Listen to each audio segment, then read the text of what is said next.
को बढ़ाते जाते हैं। ऐसे हमारे जीवन में एक एक वारंट आया, एक एक संदेश आया, एक एक संकेत आया।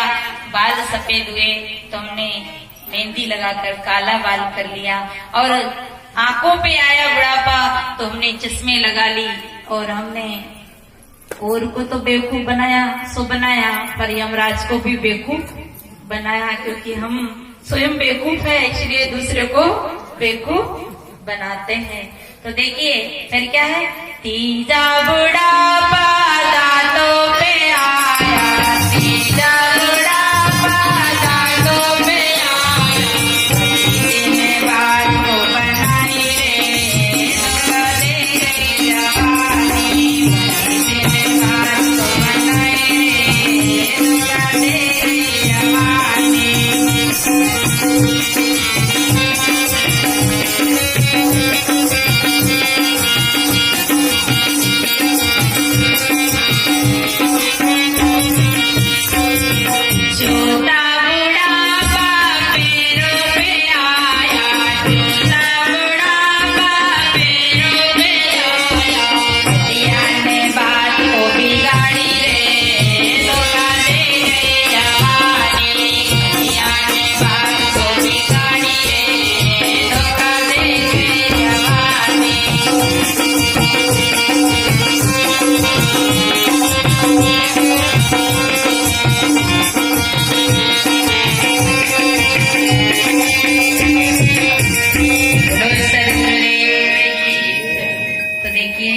संचालक की घंटी, यमराज की घंटी। श्रीमान जी इस मंच को खाली करें। कौन सा मंच? ये जो अभी हमारे लिए आप लोगों ने लगाया, ये मंच तो है ही, पर इस मनुष्य जीवन रूपी मंच प्राप्त हमें हुआ था। और किस लिए हुआ था? कि अपने आत्मा का कल्याण करने के लिए, अपना आत्मा का उद्धार करने के लिए। सदगुरु ने कहा कि जो जाने वो जीव अपना, करो जीव का सार, जीरा ऐसा पावना मिले न दूजी हार। अगर हम जीव का सार जानना चाहते हैं तो जीव का सार क्या? जीव तो मूल सार ही है, परंतु हमारे जीवन का सार क्या है? हमारे जीवन का सार है सदगुरु। तो जो जाने वो जीव अपना, अपने जीव को, अपने जीवन को जानना है। हमने सब कुछ जाना, पर जो चीज जानने की है उसे नहीं जाना। खेती करना जाना, बाड़ी करना जाना, बिजनेस व्यापार करना जाना, मकान दुकान बनाना जाना, गाड़ी चलाना जाना, हवाई जहाज चलाना भी जान लिया, ट्रेन चलाना भी जान लिया, सब कुछ चलाना जान लिया, पर अपने जीवन को चलाना नहीं जाना। काश हम गाड़ी चलाना नहीं जानते तो कोई ना कोई ड्राइवर गाड़ी चला ही देता। काश हम मकान बनाना नहीं जानते तो कोई ना कोई मकान भी बना देता। अगर हमें खेती करने भी नहीं आता तो कोई ना कोई खेती भी कर देता। काश हमें अपना जीवन चलाना आ जाता तो आज हाईवे रोड हमारे लिए कम नहीं पड़ता। जब भाई लोग शराब की बोतल पी के चलते हैं तो उनके लिए हाईवे रोड भी कम पड़ जाता है। कैसे चलते हैं? जैसे कि बंदर कहे कि गधा कहे कि हाथी कहे, क्योंकि हमें अपना जीवन चलाने नहीं आया। और जीवन चलाने नहीं आया, जीवन जीने नहीं आया तो क्या जाना? सब कुछ जाना और अपने जीवन को नहीं जाना। सदगुरु का सटीक ज्ञान, सरल ज्ञान, बहुत उत्तम बात। लोग रामायण को जानते हैं, गीता को जानते हैं, भागवत को जानते हैं। रामायण की चौपाइयों को गाने लग जाएंगे तो पूरा रामायण कंठस्थ सुना देंगे, परंतु राम जैसा जीवन जीना नहीं आया, भरत जैसा जीवन जीना नहीं आया। आज देखो उनका नाम अमर हो गया।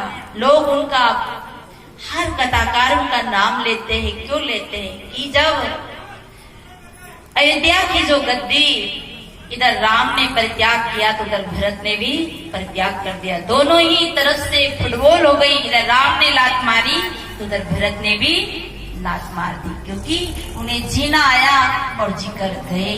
तो हम भी अपने जीवन को जाने। सदगुरु कहते जो जाने वो जीव अपना, अपने जीव को जानो। और जो अपने जीव को जानेगा, जो अपने को जानेगा वही दूसरे को जानेगा। जो अपने पे दया करेगा वही तो दूसरे पे दया करेगा। और जो अपने पे दया नहीं करेगा वो दूसरे पे क्या दया करेगा। जो अपने को नहीं जानेगा वो दूसरे को क्या जानेगा। इसलिए कहा है सकल व्यवहार जिन जाना, अपने आप को नहीं जाना। अपने जीवन को जानो, अपने अनमोल श्वास को जानो, क्योंकि ये श्वास पता नहीं अभी चल रही है, वापिस आवे ना आवे। इसलिए सदगुरु बहुत सुंदर बात कहते, जो जाने वो जीव अपना, अपने जीव को जानो, करो जीव को सार। जीव का सार क्या है? जीव का सार है सद्गुण, सदाचार। रावण के पास सभी सार था, रावण के पास सभी वैभव था, धन था, विद्या थी, बल था और परिवार भी था। आप सब सुनते हैं 1 लख पूत 1.25 लाख नाती, परंतु सब सार होते हुए भी रावण का जीवन आसार हो गया, क्योंकि वही राम थे और वही रावण था। राम ने राज भी राम के पास नहीं रहा, परिवार भी राम के पास नहीं रहा, राम के पास केवल सदाचार रहा और सद्विचार रहा। और सद्विचार से राम ने अपने जीवन में विजय प्राप्त किया, जंगलों में जाकर के भी विजय प्राप्त किया। और रावण के पास राम ने बंदर भालू को अपना मित्र बना लिया। कहते हैं कि हनुमान को लोग बंदर कहते हैं, उनको अपना मित्र बना लिया। जामवंत को लोग भालू कहते हैं, उनको अपना मित्र बना लिया। लोग कहते हैं, पारक सिद्धांत नहीं मानता है, लोग कहते हैं हाँ भाई बंदर भालू को भी अपना मित्र बना लिया और बना करके उनसे मित्रता कर लिया। और कोल भील सबसे अपना मित्र बना करके, और राम ने यानी लंका में विजय प्राप्त किया, लंका में। और हम तो अपनी मन की लंका ही नहीं जीत पा रहे, हम तो अपने मन के रावण को ही नहीं मार पा रहे, हम तो अपनी इच्छाओं की खोज में चलते हैं। तो देखिए, और रावण सब कुछ होकर के, रावण ने सब कुछ था रावण के पास, कहते सोने की लंका थी रावण के पास, और इतना बड़ा परिवार था रावण के पास, कहते कुंभकर्ण जैसा भाई था रावण के पास, और विभीषण जैसा सदाचारी भाई था, पर उसको भी एक लात मार करके राज से बाहर कर दिया, क्योंकि सब कुछ जाना पर उसने अपने आप को नहीं जाना, सार को नहीं जाना। और जिसने सार नहीं जाना उसने क्या जाना। हम लोग भी यही करते हैं, हम अपने भाई को भाई नहीं समझते हैं। कई लोग, हम जाते हैं ना गांव में, तो पूछते हैं कि महाराज आप कौन जात के हो? हमसे पूछते हैं कि महाराज आप कौन जात के हो? हम उधर कोटा की तरफ थे, ऐसे घूमने जा रहे तो एक माता, एक भैया पूछा कि महाराज आप कौन जात के? तो हमने कहा कि चश्मा लग रही थी उनके, का चश्मा खोलो चश्मा। अरे चश्मा नहीं, मैं पूछ रहा हूँ कौन जात का। मैं जानती तो थी पर मुझे तो तर्क करना ही था, तो मैंने कहा चश्मा खोलो, फिर देखो कौन जात के हैं हम, कैसी जात लग रही है। गाय, बकरी, भैंस, मुर्गी, छिपकली, गिलेरी, इन जात की लग रही है हम। चश्मा खोल के देख रहे। तो कहा कि अरे आप मजाक करते हो। तेरी मजाक नहीं, फिर वो यूं समझा कि हो सकता है कि ये नहीं समझ पाए होंगे। तो कहा महाराज हम ये पूछ रहे आप कौन दूध हो? मैंने कहा आपको कौन सा दूध चाहिए, बकरी का कि मुर्गी का कि गाय का कि भैंस का, किसका दूध चाहिए? आप दूध की बात करते हो। सदगुरु कबीर ने कहा है, जाति न पूछे साधु की, पूछ लीजिए ज्ञान, मोल करो तलवार का। तुम्हें तलवार से सार है, तुम्हें उस ज्ञान खोखे से क्या लेना है? जो सार वस्तु है उसको पूछो, पर सार को नहीं पूछते। जाति न पूछे साधु की, पूछ लीजिए ज्ञान, मोल करो तलवार का, पड़ा रहने दो म्यान। सदगुरु से भी पूछा है और सदगुरु ने कहा हम तुम एके नो, एके प्राण व्यापे हो, एके जनी जना संसारा, कौन ज्ञान से भयो किनारा। तुम और हम एक ही लोहे, एक ही खून है, तुम्हारे और हमारे एक ही खून है। अगर एक घर में 4 जाति में 4 बच्चे ने जन्म लिया, हिंदू, मुसलमान, सिख, ईसाई के बच्चे ने जन्म लिया हो, और उसे चौराहे पे रख दो, पूछो एक अनजान व्यक्ति से कि कि ये बच्चा किसका है तो नहीं बता पाए। बताओ ये हिंदू का है कि मुसलमान का है कि क्षत्रिय का है कि राजपूत का है, नहीं बता पाएंगे, क्योंकि हम सार नहीं पकड़ते, हम आसार में भागे चले जा रहे हैं। गुरु कहते हैं हम तुम एक ही तो लोह है, एक ही तो खून है, और हम तुम में क्या फर्क है। हम तुम एक ही लोह, एक ही प्राण व्यापे मोह, तुम्हारे में और हमारे में एक ही प्राण। प्राण निकल जाए तो हमारे मिट्टी का ढांचा बेकार हो जाए, कोई काम का नहीं रहे। हम तुम एके लो एके प्राण व्यापे मोह, एके जनी जना संसारा, कौन ज्ञान से भयो निनारा। एक बूंद से सृष्टि रची, को ब्राह्मण को शूद्रा, बताओ तो सर। एक ही नेम विधि का हमारा सबका शरीर है, परंतु जात पूछते हैं, सार नहीं पूछते कि जीवन का सार किसके जीवन में था। देखिए सार सबरी ने पूछा, सार राम ने पूछा, सार मीरा ने पूछा, क्योंकि सबरी के जीवन का सार राम ने जाना, और राम ने ये जाना कि जाति की तो सबरी है, भीलों के घर तो जन्म हुआ है, पर इसके अंदर भक्ति का सार है, भक्ति का निचोड़ है, इसके अंदर प्रेम है, इसके अंदर करुणा है, इसकी आत्मा भक्ति में डूबी हुई है। इसे राम ने सबरी के जीवन का सार लेकर के, और सबरी के यहाँ क्या खाए, बेर खाए। हम तो 10 बार सोचते हैं, हम पारकी भी सोचते हैं कि इनका हाथ झूठा है, इन्हें यूं पानी पी लिया, इनका गिलास ऐसा है, परंतु राम ने ये भी नहीं देखा।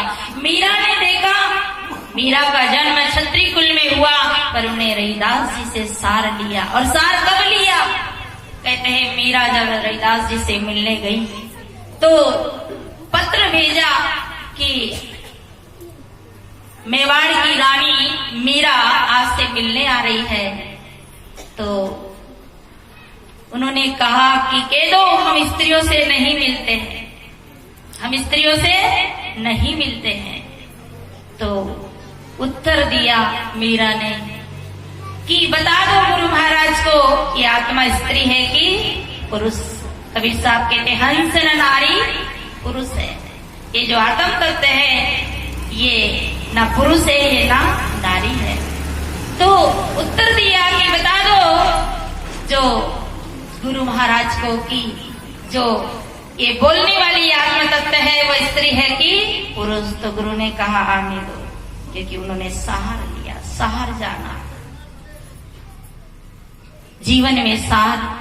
देखिए राम के गुरु वशिष्ठ जी महाराज है, और किससे जन्म हुआ, उर्वशी नाम की एक माता से उनका जन्म हुआ, और उन माता से जन्मे हुए को प्रभु राम गुरु बताते हैं, गुरु मानते हैं, और उनके सहार ज्ञान को लेते हैं। जब राम ने रावण को मारा तो लोगों ने पूछा कि प्रभु आपने इतने बड़े राक्षस रावण को कैसे मारा।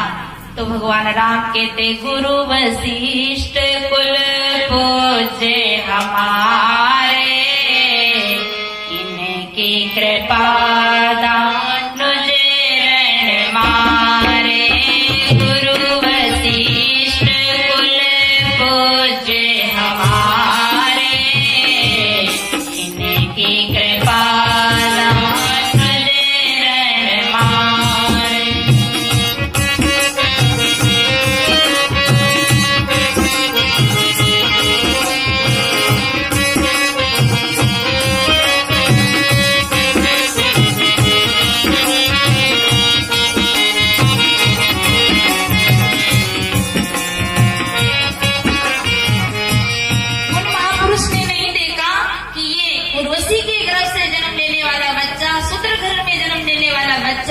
ये मेरा गुरु कैसे हो सकता, एक हरिजन के घर में जन्म लेने वाला बच्चा हमारा गुरु कैसे हो सकता है।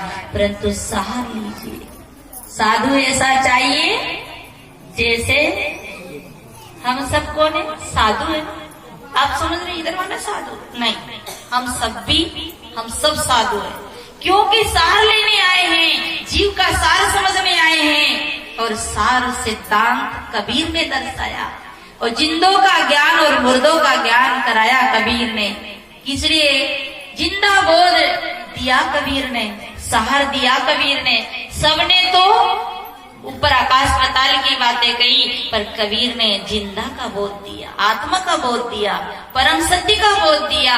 इसे हम सार ले। सार जिन महापुरुषों ने आज पूजनीय हुए, उनने सबने सार लिया। दूध जमाते हो कि नहीं जमाते हो? और फिर जमा कर क्या करते हो? बिलोते हो, फिर क्या निकालते हो? छाछ निकालते हो? क्यों आता है? छाछ नहीं निकालते, घी, और घी में से भी और शुद्ध घी क्या निकालते? सार। तो हम सार निकाले, जीवन का सार, जीवन का शांति, जीवन का आनंद और जीवन का सार कबीर ने दिया। पर हम तो भाई को भी भाई नहीं समझते, तो बताओ हम सार कैसे ले पाएंगे? हम तो देखते इस घर का, और हम तो धर्म को भी धर्म नहीं मानते। ये हिंदू धर्म, ये मुस्लिम धर्म, ईसाई धर्म, अरे कितना धर्म, भाई का भाई धर्म नहीं समझता, दया धर्म नहीं समझता, करुणा धर्म नहीं समझता, परोपकार धर्म नहीं समझता। ये प्रकृति धर्म को समझती है, पर इंसान धर्म को नहीं समझता। ये हवाएं चल रही है, ये हवाएं धर्म समझती है। प्रत्येक प्राणी को हवा चाहिए, शूद्र को भी चाहिए, गरीब को भी चाहिए।